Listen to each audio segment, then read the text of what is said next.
Namo Buddhaya, Namo Dhammaya, Namo Sanghaya. Homage to the Triple Gem. Welcome everyone to this live event. I am Bhante Warapanyo, and today we will be opening the book on childism, discrimination towards children.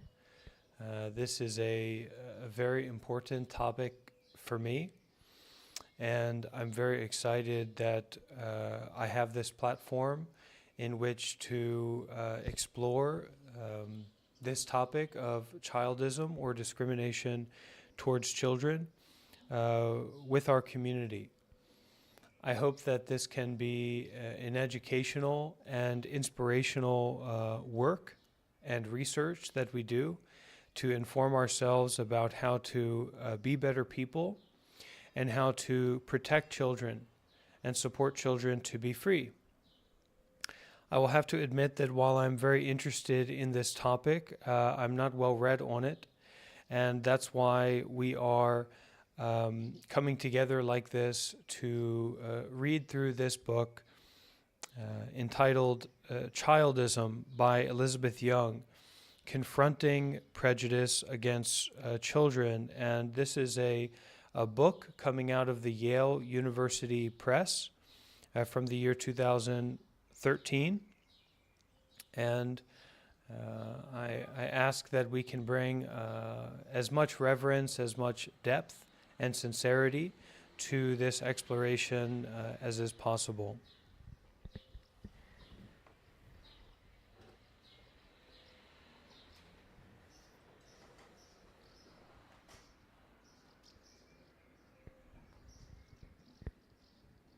So let's begin.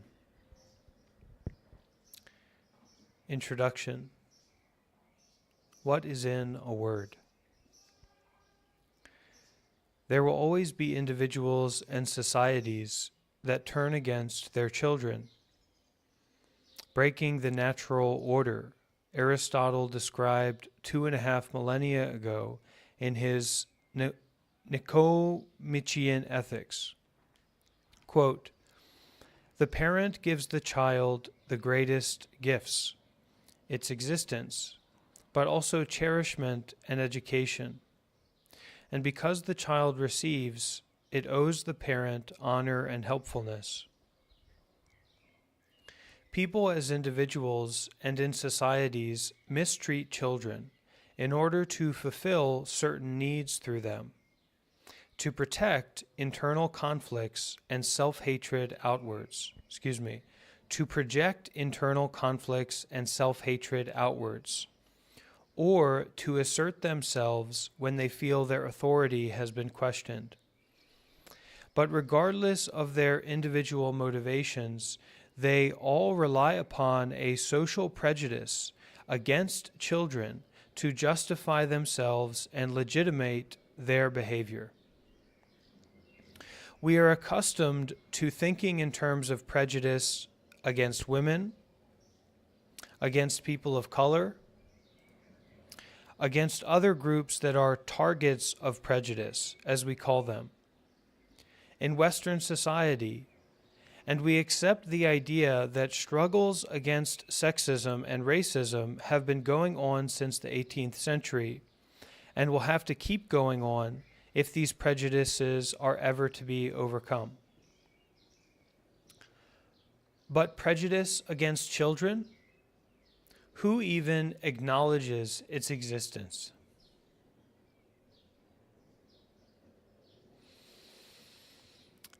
Let me give you an example of American society's prejudice against children, the subject of this book, and ask you to think about it.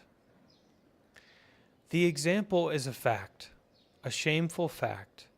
America incarcerates more of its children than any country in the world. 500,000 American children are currently in juvenile detention centers, juvies, where many of them are victims of abuse and neglect, as many of them were victims of abuse and neglect before they arrived.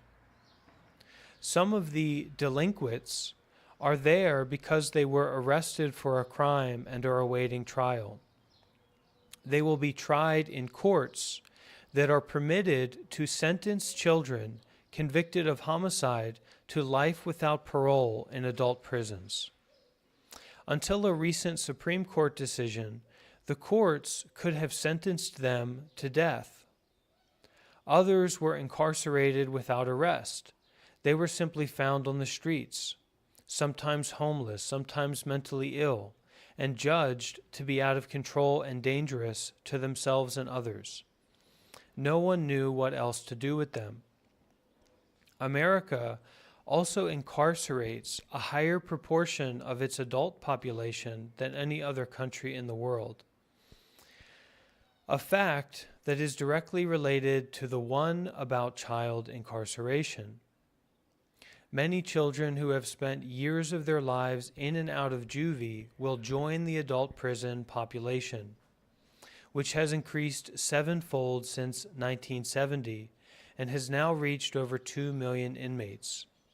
Prison building is one of the nation's fastest growing industries. Although a movement is now afoot to do something about the escalating child incarceration rate, it is not framed as a struggle to overcome prejudice against children. Far from it. In 2010, for example, a Juvenile Justice Department task force recommended that the state of New York support community-based alternatives to detention programs that might decrease the number of young people who were, in effect, being sentenced to life imprisonment. The governor ignored this recommendation when creating his budget. An editorial in the New York Times from February 19, 2010, criticizing the governor, summarized the report, emphasizing that the report also found that judges often sent children to detention facilities, often hundreds of miles away from home, because local communities lacked the means to help them with mental problems or family issues.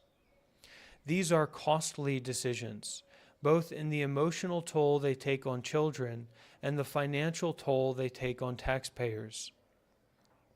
To institutionalize one child for a single year, the state can spend as much as $200,000.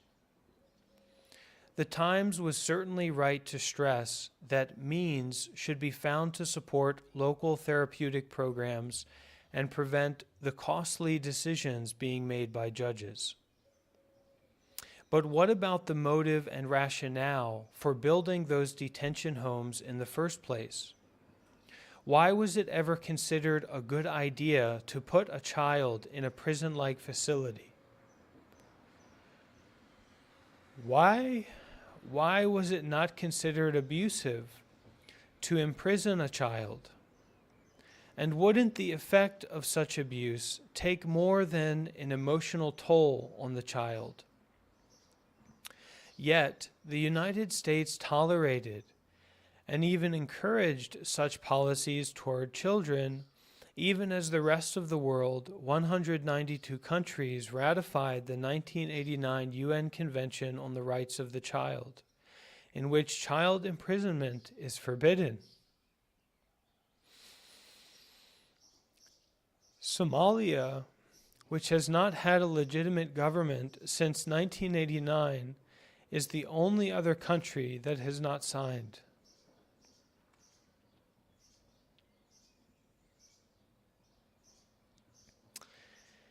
It is the questions about adult motives and justifications that were not raised by the Times that point to American society's prejudice against children.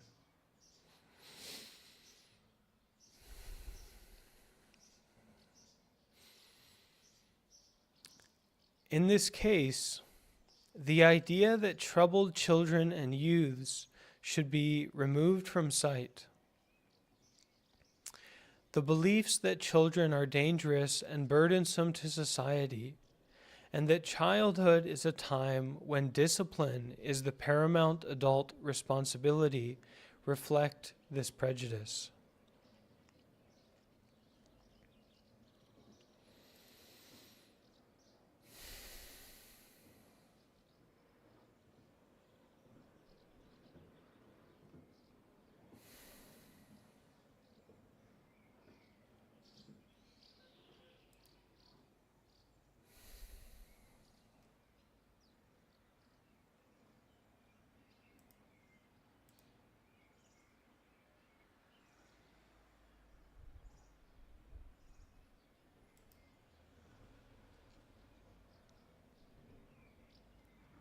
A view is anti-child that considers adult authority over children absolute.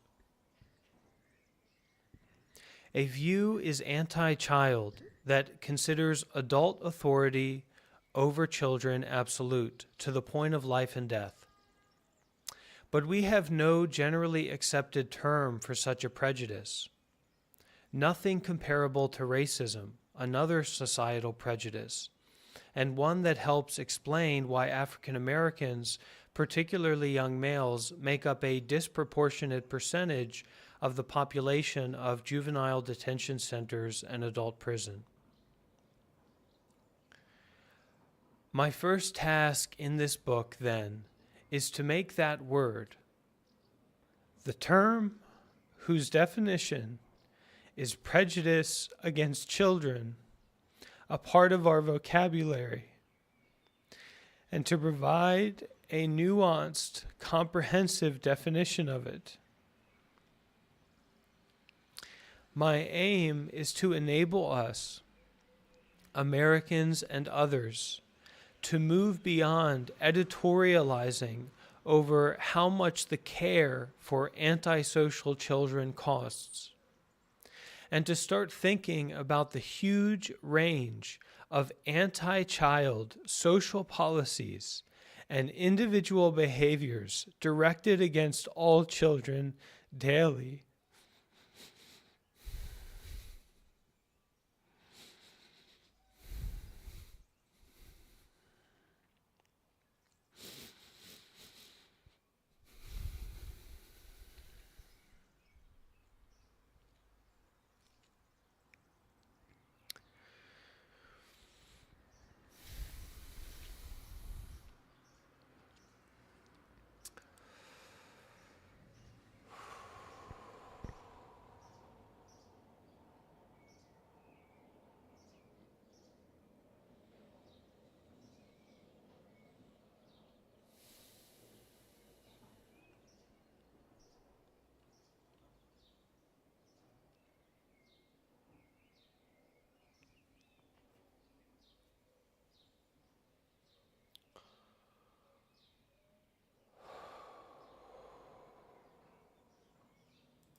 The word I propose is childism, and its definition is the subject of this book. I anticipate your skepticism. Why do we need another word, another ism? The initial task for anyone who wishes to make childism part of our lexicon is to take your doubts seriously. We do not need more useless social science verbiage, nor do we need to identify new social problems. We have plenty already. So a definition of childism must also anticipate a reaction against the very idea of prejudice against children. That reaction was the standard response when the word childism was coined in 1970. Isn't it obvious? Skeptics argued then that adults love their children and want to make the world better for them. Even if they come up with mistaken policies for dealing with children, adults are not against children, not children as a group. When childism pervades a society, however, even people who genuinely want to make the world better for children may find it hard to realize that it exists. Many in the 18th century found the idea difficult to imagine when the word misopedia, which is hatred of children, was coined. on the model of other Greek-derived group hatred words, misanthropy, misandry, misogyny, most of which are still used. Misopedia fell out of use in the 19th century, even though writers like Charles Dickens were describing in graphic terms the persecution suffered by real-life Oliver Twists and David Copperfields throughout Britain. There was no need for misopedia, harumphed skeptics, in a world that was becoming ever more child-centered. To the 19th century social reformers engaged in child saving through the Society for the Prevention of Cruelty to Children, only bad children were to be hated, and deservedly so. Good children were the adored and treasured possessions of good, loving adults. But as Dickens knew, there was a flaw in the arguments of the child savers. Children were being seen as possessions that served adult needs the way gadgets and animals do, the way slaves and servants do, the way any group construed as naturally subservient does. Treating a child as a possession was not philopedic.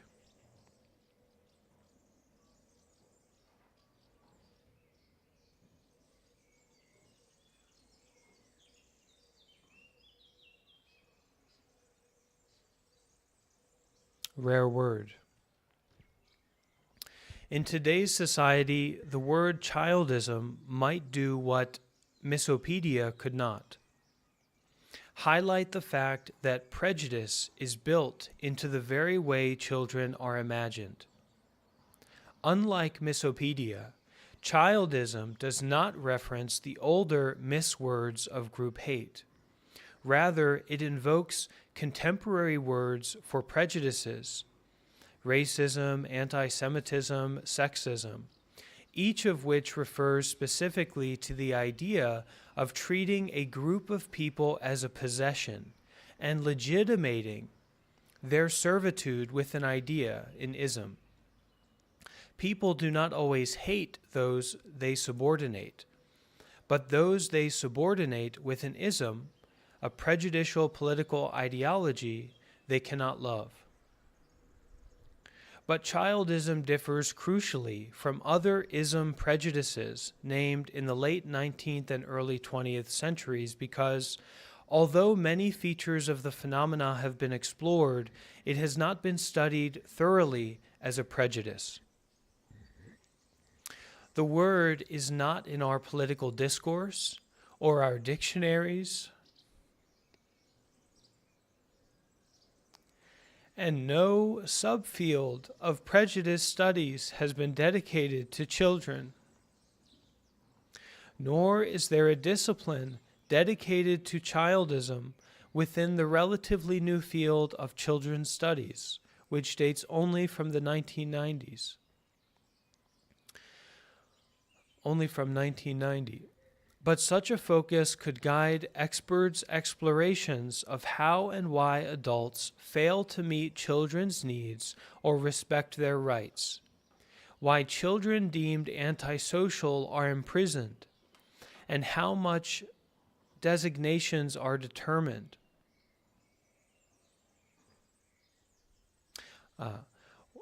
Why children deemed antisocial are imprisoned, and how such designations are determined.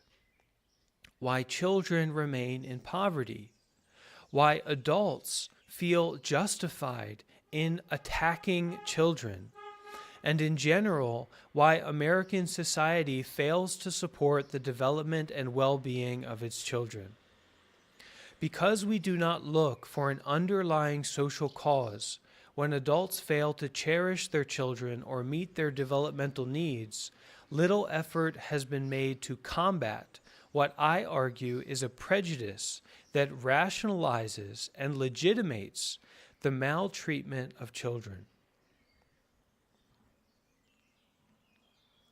Since the mid-20th century, social scientists have been exploring the many reasons why individual adults harm individual children.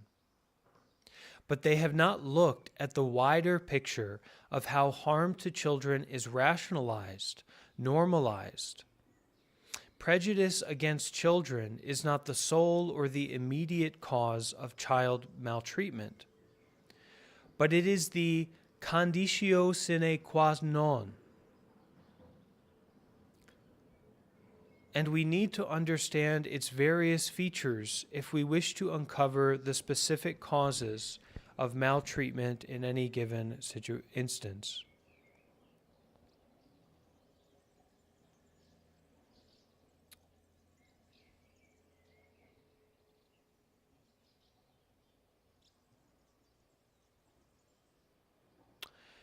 A Latin legal term which means something like without which it could not be.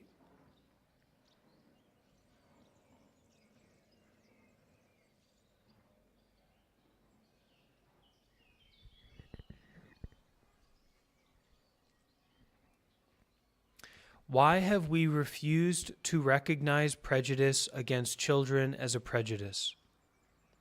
Why have we refused to name that prejudice as we have named other prejudices, racism, sexism, ageism?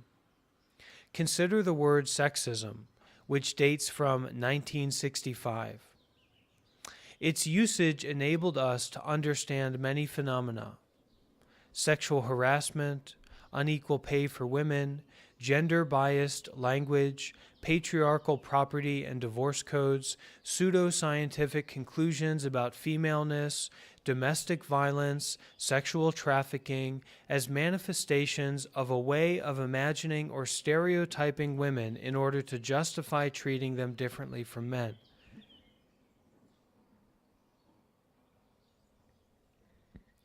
These phenomena are all behaviors or institutions that work against women, and all have been justified as acceptable or normal or natural by sexism, that is, by attitudes and belief systems that are prejudiced against women. The word childism could similarly guide us to an understanding of various behaviors and acts against children as instances of stereotyping children and childhood. We could recognize that many social and political arrangements that are detrimental to children or that fail to meet their needs, the many anti-child trends in every aspect of our society, from legal structures to cultural productions, as instances of adult behavior towards children that is rationalized or justified by a prejudice. Childism could help identify as related issues. Childism could help identify as related issues child imprisonment, child exploitation and abuse, substandard schooling, high infant mortality rates, fetal alcohol syndrome, the reckless prescription of antipsychotic drugs to children, child pornography, and all other behaviors or policies that are not in the best interests of children.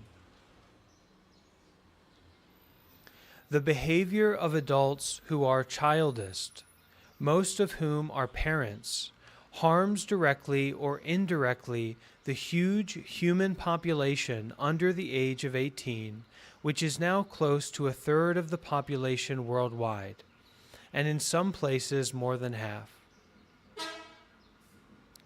At the end of the 19th century, the word racism began to replace racialism and colorism.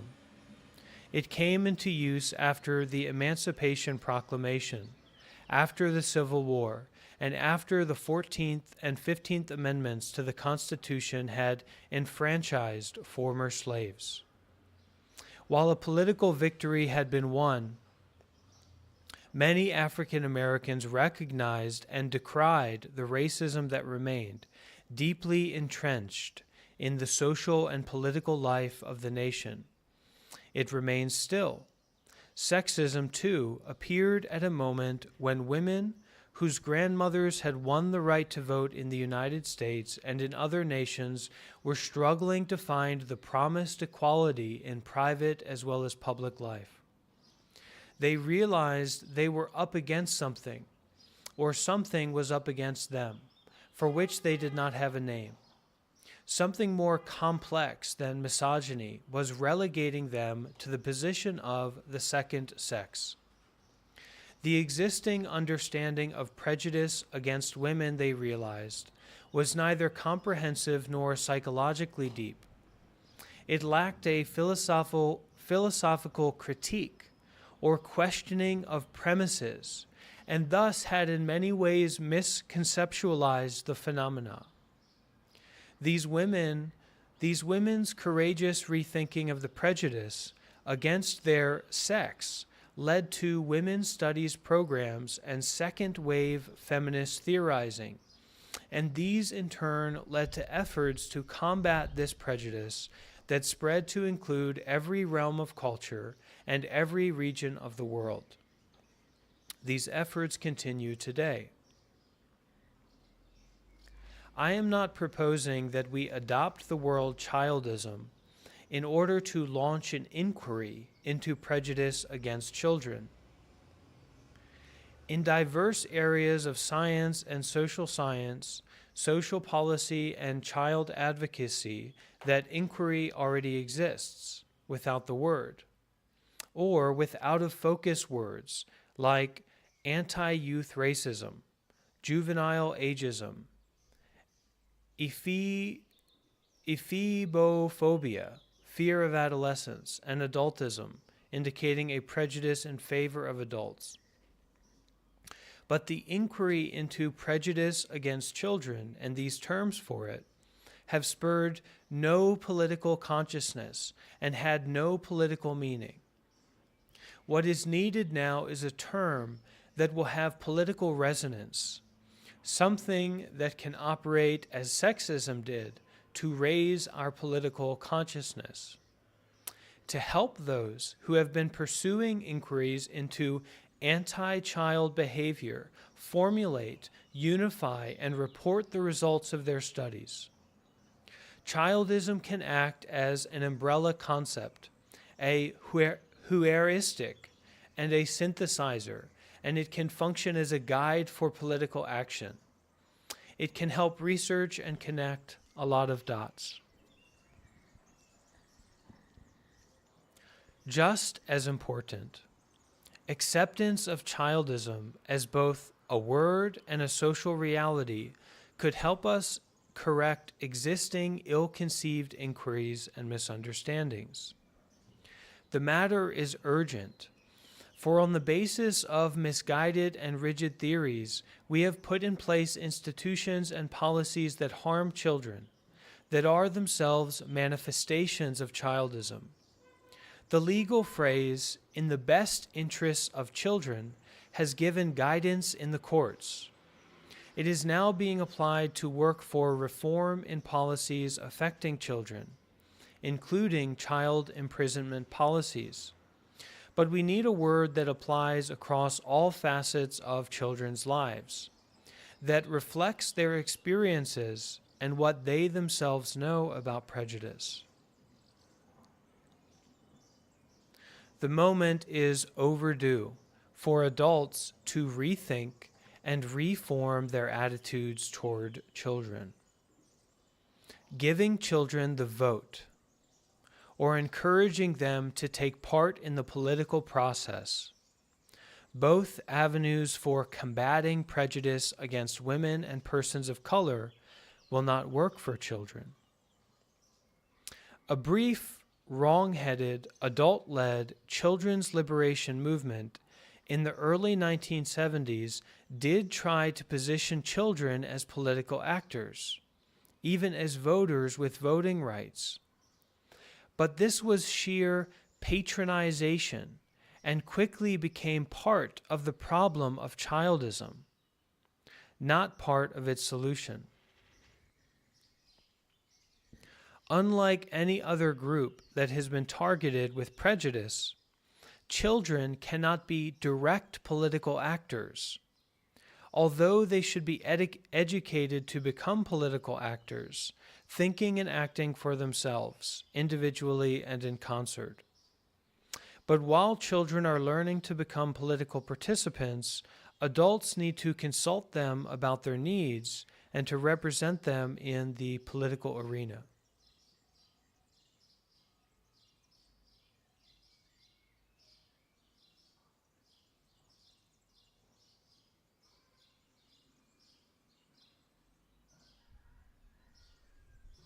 A beginning has already been made.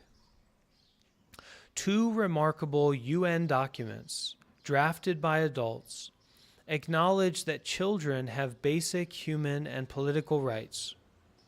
The first Declaration on the Rights of Children, Rights of the Child, published in 1959, was reinforced in 1989 by the second, the Convention on the Rights of the Child.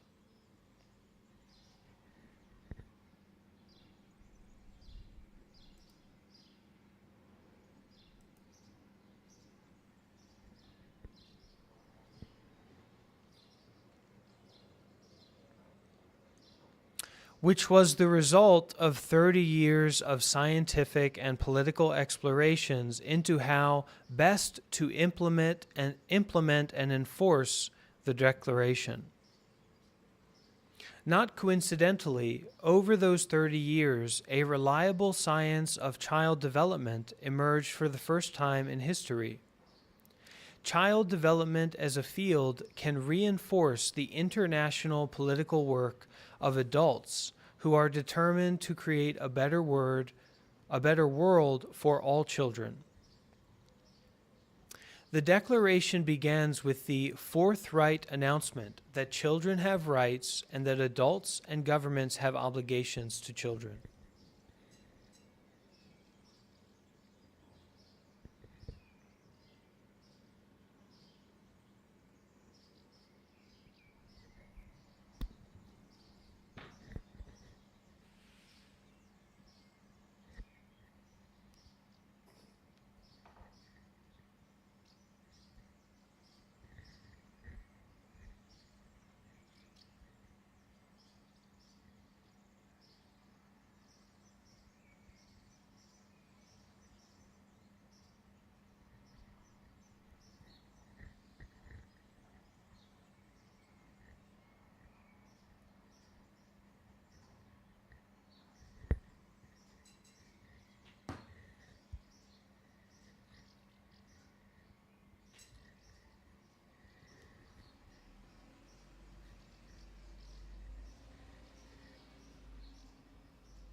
The Declaration begins with the forthright announcement that children have rights and that adults and governments have obligations to children. And it implies that those who have not met their obligations to children have justified their actions on the basis of a prejudice against children. First and foremost, by their prejudicial assumption that children are possessions of adults and thus do not have rights. The Convention, building on these statements, lays out the kind of obligations that adults have towards children, as well as the areas where they have failed to meet those obligations. The preamble affirms both that children are entitled to special care and assistance, and that what is in the best interests of the child should be a primary consideration.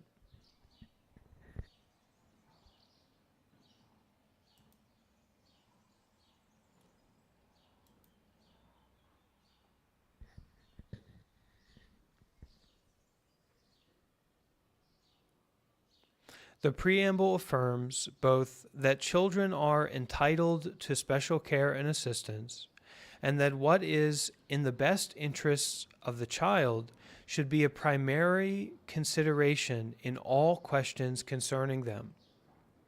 Its 54 articles promise what UN educational guides for young people call the 3 Ps: provision, protection, and participation. The signatory nations, more than have ever signed a UN convention, committed themselves to developing programs in these 3 Ps and reporting their progress biannually to an international oversight committee and to UNICEF. Their common goals are reducing and eventually ending child poverty and providing every child with the means and education to develop healthily and freely, protecting children from exploitation, abuse, and neglect, and promoting children's participation in familial and communal life to the extent of their evolving abilities. The promise of the 3rd P, participation, is truly revolutionary, and it has provoked enormous counter-revolutionary opposition, especially from adults who believe that children belong to their families, their governments, or religious institutions or corporations that act as proxies for families or governments.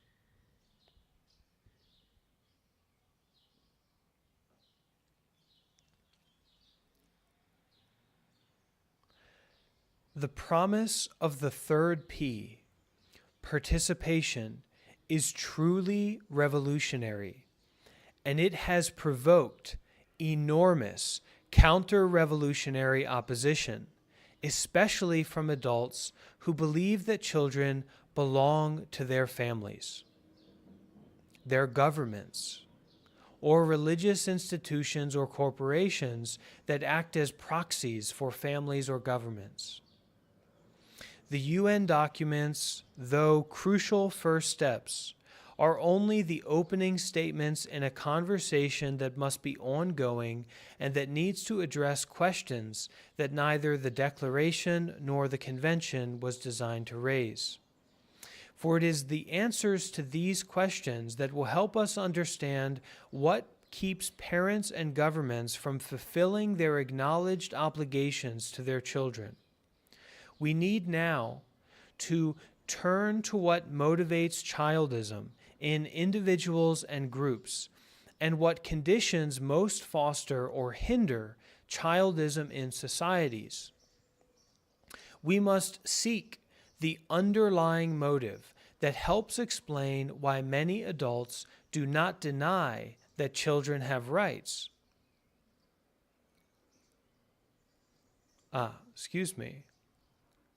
We must seek the underlying motive that helps explain why many adults do deny that children have rights, why they refuse to provision, protect, and encourage the participation of their children in family and communal affairs, and why they discriminate against their young, the future of their societies, in order to favor not just themselves, but adults generally.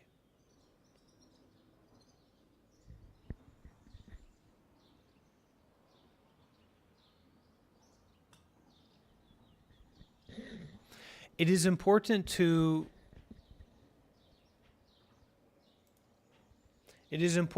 recognize that the answers to these questions will not uncover the specific cause of any individual case of child abuse, but they will help us understand what the abusing adult believed and how he or she justified the abuse.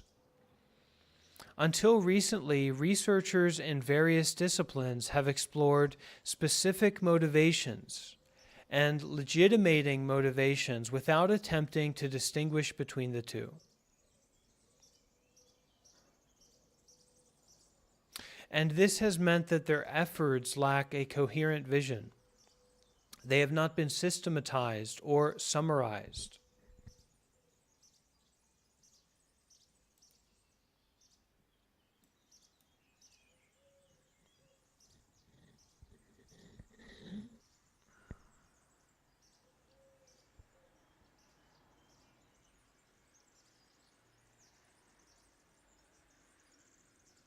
Without such a vision, it has been difficult for researchers to present the results of their work in a way that has theoretical, practical, or educational value. But first steps towards such a vision have been taken by the Swedes, for example, who spearheaded the UN Global Initiative to end all corporal punishment of children, based on achievements in their own country, where corporal punishment was made illegal in 1969. Swedish researchers have investigated the beneficial effects of their law and the parent education campaign that accompanied it.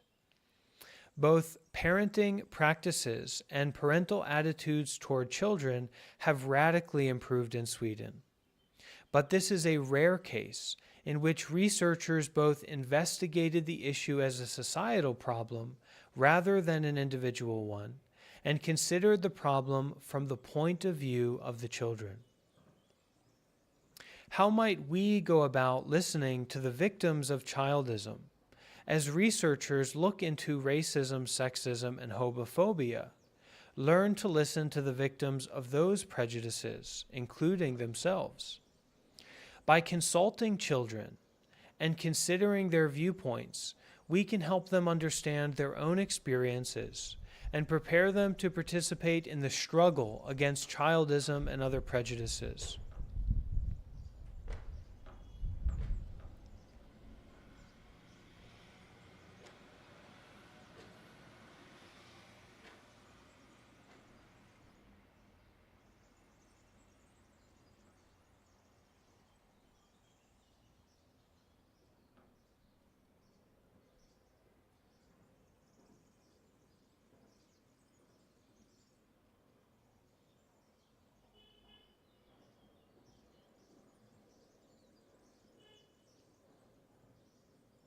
One approach is the psychoanalytic method that I use in my own practice. Listening to patients tell their childhood stories in a consulting room. Combined with the science of child development, this methodology can help illuminate the basic forms childism takes and how those forms manifest themselves in childist actions, policies, and institutions. The psychoanalytic tradition has contributed the key reflection on how to listen to children and theorize for their social benefit on the basis of what they say.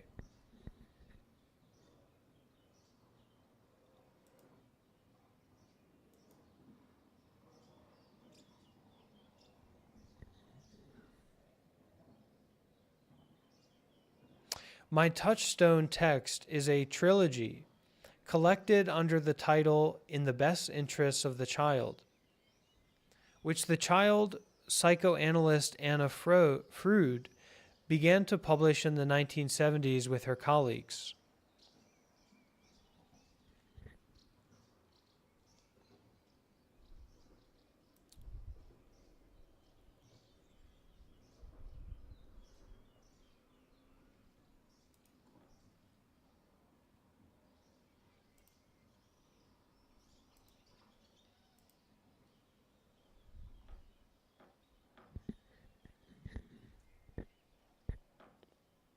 The audience for their work was the legal profession, particularly judges in family courts, but their insights into how to see children's issues from a child's viewpoint can be applied more broadly. In the best interests of the child has had a dramatic effect on American legal work involving children and children's rights. Following several key progressive Supreme Court decisions, it helped spur the field of child advocacy. Yet despite these advances, since the 1970s, childism has grown more intense in other arenas in America, with disastrous consequences for American children. In this book, I examine that 40-year-long history as itself a case study in American childism. By examining this period of American history as a case study, we can explore at a societal and political level the reasons behind the increase and occasional decrease in childish attitudes and policies. This is something that children themselves cannot usually tell us about. Their insight is at the micro level of their families and their individual experiences. Our task is to apply theoretical concepts, analysis, and history to their insights in order to broaden our inquiry to the macro level of social attitudes, legislation, and policy.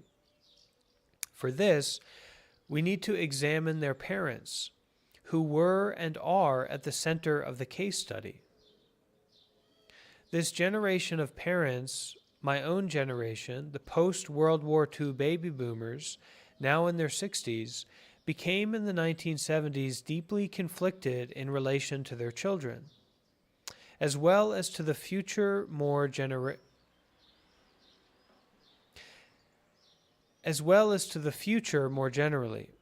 with progressive and regressive tendencies waging a constant battle.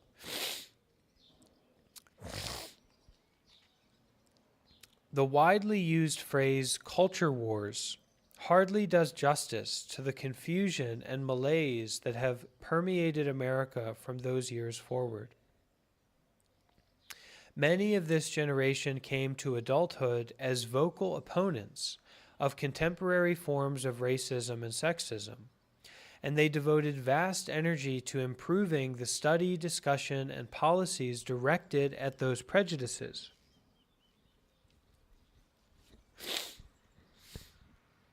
With varying degrees of success and subject to varying degrees of backlash.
So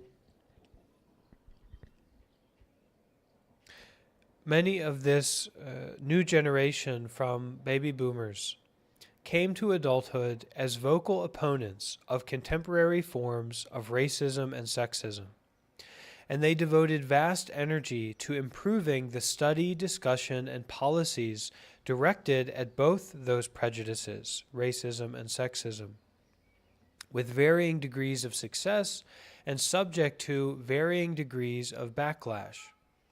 But most of them ignored the childism that surrounded their own children.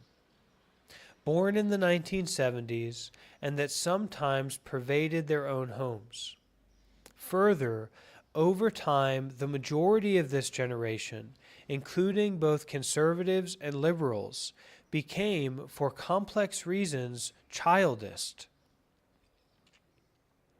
The clearest sign of this was the widespread acquiescence in policies that required future generations to shoulder responsibility for present prosperity and present endeavors, that gave less attention to supporting healthy child development than to U.S. political dominance and economic growth.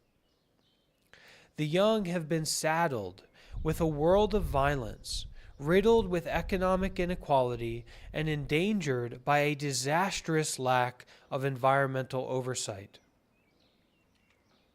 They must assume a gigantic burden of peacekeeping, legislating fairness, and halting environmental degradation.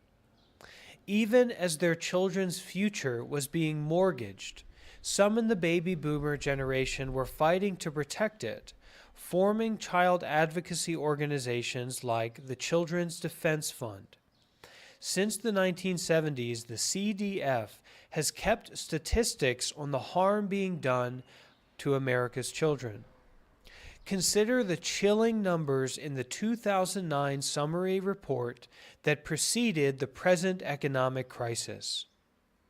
Today, 14.1 million children in America, or 1 in 5, are poor, the majority living in working families.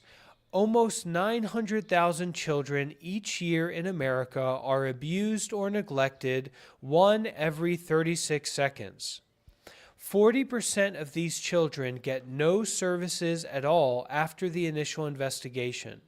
Each year, more than 800,000 children spend time in foster care. On any given night, 200,000 children are homeless. Using the most recent data from the Center for Disease Control and Prevention, it can be reported 3,184 children and teens were killed by firearms in 2006, a 6% increase from the previous year. The U.S. has the 6th lowest high school graduation rate among the 30 industrialized countries that are OECD members. Now, I want us for a moment to look at this statistic. Today, 14.1 million children in America, or 1 in 5, are poor, the majority living in working families. Almost 900,000 children each year in America are abused or neglected, 1 every 36 seconds. 40% of these children get no services at all after the initial investigation. What does that mean? It means it's talking about reported cases.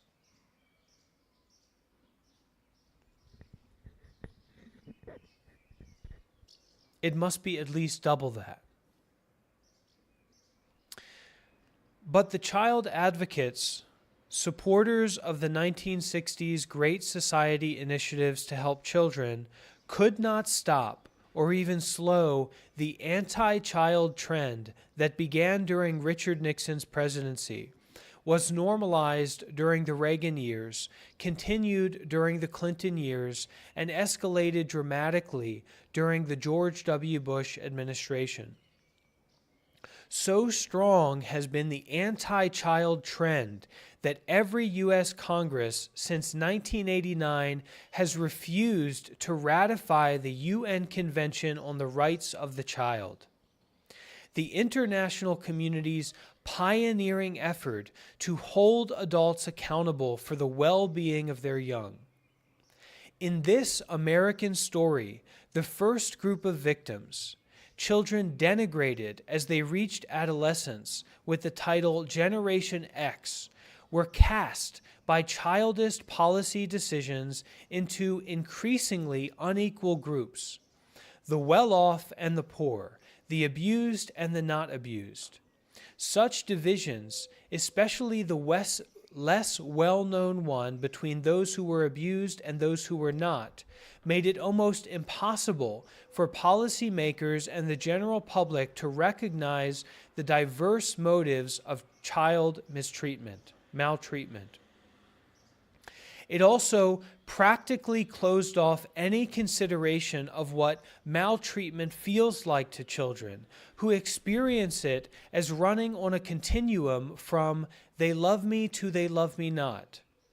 From the children's point of view, it is their parents' and caretakers' attitudes toward them that matter most. When childism is prevalent in a society, all children are hurt, not just those classified as the abused. But these groupings had terrible effects on children, as well as on the understanding of children, including inquiry into childism. Many within the growing ranks of child advocates, teachers, family lawyers, and pediatricians who cared for children outside their homes could see these ill effects accumulating. And since the early 1970s, they have studied some American children as victims of child abuse and neglect, and they have made efforts to protect this group. These children, the abused, became the concern of a new field of study, child abuse and neglect, which emerged at this time. But abused and neglected children have been ill-served by the way they were classified, studied, and interpreted historically, and by the influence such studies have had on legislation, policies, and programs, including child protective services. Although analysts who work with children psychotherapeutically have begun to recognize not only that childism exists, but that the keys to understanding and preventing it might lie in the knowledge children have of the motivations and circumstances of adults. If you want to know about sexism, ask a woman. If you want to know about childism, ask a child who has been granted a safe and supportive setting in which to talk. Most child advocates have focused narrowly and wrongly on protecting individual children from child abuse. This focus narrows the idea of children's basic rights to simply protection, and so does little or nothing to help the nation's children as a group.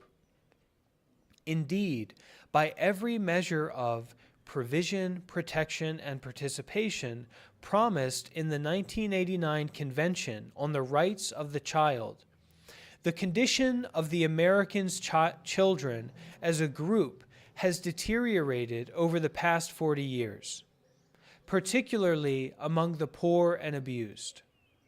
On UNICEF's measures of child well-being, recent reports rank the United States lowest among first world nations.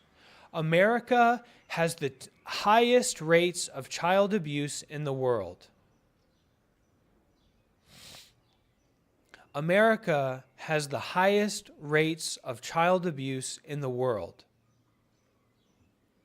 This situation is not likely to improve as America deals with a new economic crisis.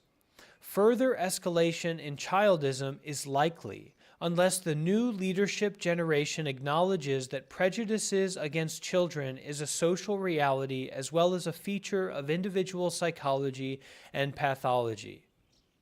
This new generation includes women and men who were inspired by the many nonviolent youth-led revolutions that have taken place around the world since the Berlin Wall was pulled down and the Soviet Union collapsed. The revolutionary young are now of an age to recognize that they have participation rights and have always had those rights, and that only participation will help them prepare to exercise their rights as citizens.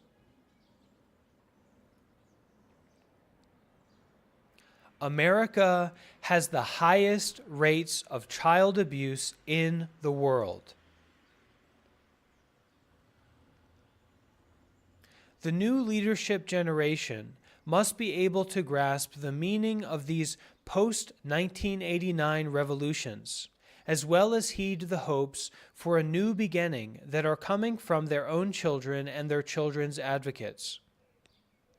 Around the world, the young themselves are speaking up. They see the connection between political oppression and their hopes for the future.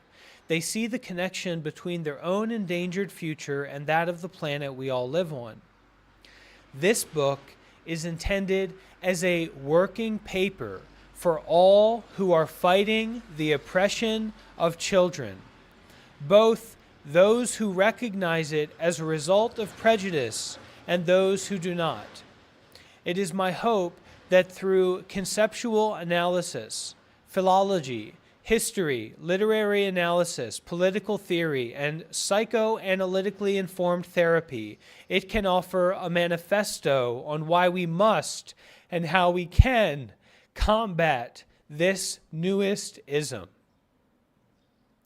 The struggle against childism is one of the most important battles we will ever wage, for it is a fight for the future.